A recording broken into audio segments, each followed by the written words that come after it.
What do you think of when you think of the Wild West? Prairies. Buffaloes. Cowboys and Indians. Sitting Bull. Will Smith. Not Will Smith. Anyway, for this edition of Badass Chicks in History, we're going to talk about an icon of the American West. In 1875, 26-year-old traveling sharpshooter Frank Butler came to Cincinnati and bet $100 that he could outshoot any local marksman. When Butler saw his opponent for the first time, he was surprised to see not a marksman. Instead, there was 15-year-old, 5-foot-tall Phoebe Ann Moses, known as Annie. Now, Annie had had a hard childhood. After her father died when she was 8, Annie taught herself to shoot game, which she sold to help her family survive. She was so good that she managed to pay off the family mortgage by the time she was 15. Yeah, by the time I was 15, I knew, algebra, kind of. And now here she was facing a professional sharpshooter. It was a tense contest. In 24 rounds, neither of them missed a single shot. But on the 25th round, Frank Butler missed, and Annie didn't.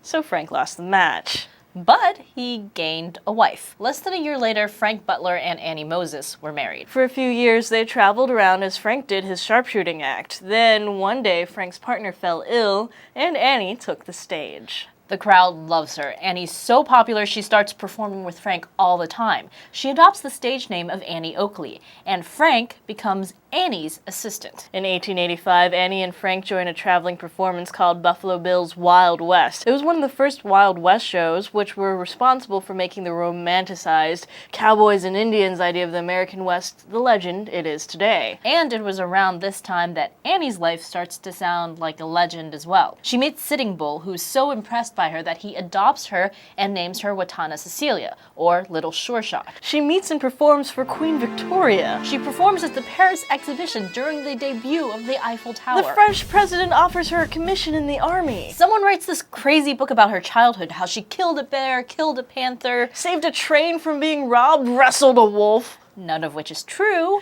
But other things are true, like how she shot a cigarette out of the hand of Kaiser Wilhelm of Germany. Or how she was in one of the first motion pictures ever. Thomas Edison filmed her shooting glass balls in his studio. We still have the video. You are watching that video right now.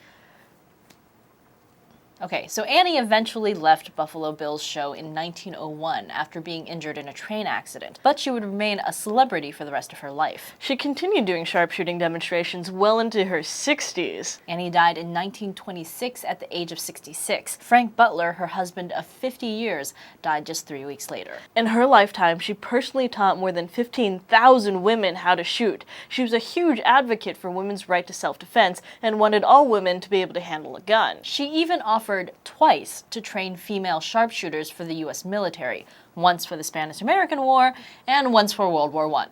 They didn't take her up on that. She was also an advocate for equal pay for women, which made sense since she was pretty much the main breadwinner in her family. And although she didn't specifically identify with the feminist movement of her time, for example, she didn't believe that women should vote, when it came to other forms of women's empowerment, she really hit the mark. Hit the mark? I had to, sorry. We went there? We went there. Oh, God. Now, you may have heard of Annie Oakley from the 1946 musical Annie, Get Your Gun, which is very, very loosely based on her life. And mostly focused on her competition and romance with Frank Butler. And in the end, spoiler alert, Annie has to purposely miss a shot so that she can spare Frank's pride and end up with her man. Men. The 1999 Broadway revival, though, shows some progress. In that version, Frank purposely misses his shot, too. Which, makes everything better. Yeah, well. We've seen some of your comments that you really like our videos. If you do, please share them with your friends. We really love making these videos, and you guys are such an important part of that. Thanks for watching, and don't forget to subscribe.